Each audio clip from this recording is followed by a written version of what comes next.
అవధాని ప్రతిభ అంతా 4 అంశాల్లో ఉంటుంది. ఒకటి సద్యస్ఫూర్తి, 2 ధార, 3 ధారణ, 4 చమత్కారం.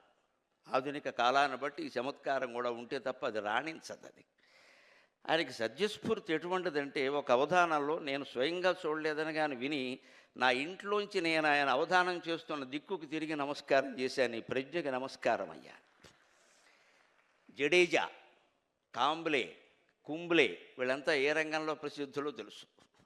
జడేజా, కాంబ్లే, కుంబ్లే ఈ పదాలు ఇచ్చి రామాయణంలో ఏదైనా ఘట్టంలో పెట్టి చెప్పండి దత్తపదని అడిగితే ఆయన ఒక నిమిషం ఆలస్యం చేయకుండా ఏషా జడేజా అని హనుమంతుడు సముద్రం దాటేటప్పుడు సింహకిన ఎత్తుకున్నారు. ఏకంగా జలేజా అనే దాని నుంచి జడేజా అని పుట్టించారు. ఇది చాలామందికి తెలియకపోవచ్చు. పాండిత్యం ఉంటే తప్ప చెయ్యలేని పని. ఇది కేవలం స్ఫురణ వల్ల అయ్యేది కాదు.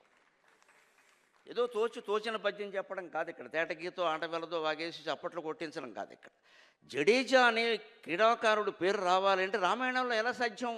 వెంటనే స్ఫురణ ఎక్కడికి వెళ్ళింది అంటే, హనుమంతుడు సింహికిని సంహరించేటువంటి ఘట్టంలో కూడా అది నీటిలోంచే పైకొచ్చింది కదా. అది జలేజా, జలేజాత ఇది జలేజా. కానీ సంస్కృతంలో ఒక మర్యాద ఏమిటంటే లడయోరభేద. లకారం దానికి డకారం, డకారానికి లకారము వాడచ్చు. వసు చరిత్ర నిండా భట్టుమూర్తి అటువంటి ప్రయోగాలే చేస్తాడు గిరికి అనే కన్యకి.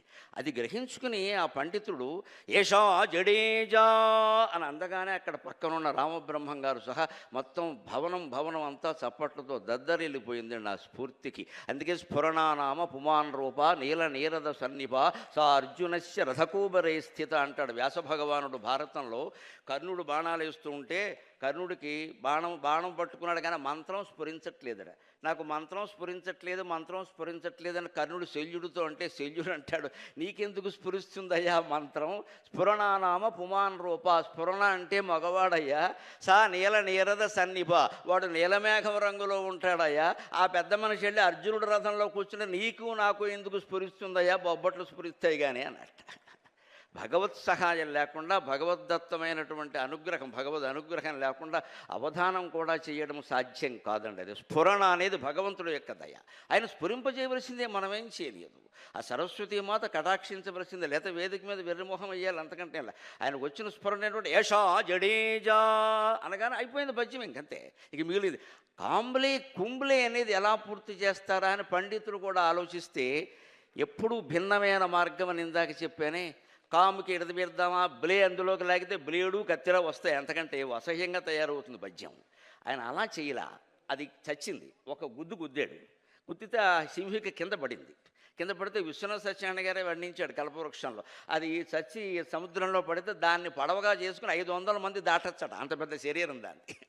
అటువంటి శరీరం పడితే అది పడుతూ ఉక్కిరి బిక్కిరే నీళ్లు మింగిలేస్తూ శబ్దం చేసింది. ఏం చేసింది? కాంబ్లీతి కుంబ్లీతి రవం చకారా. ఇది నాగపణి శర్మ, ఇది మాడుగోల వంశ ప్రతిభ. Please subscribe to our YouTube channel. Like and share this video.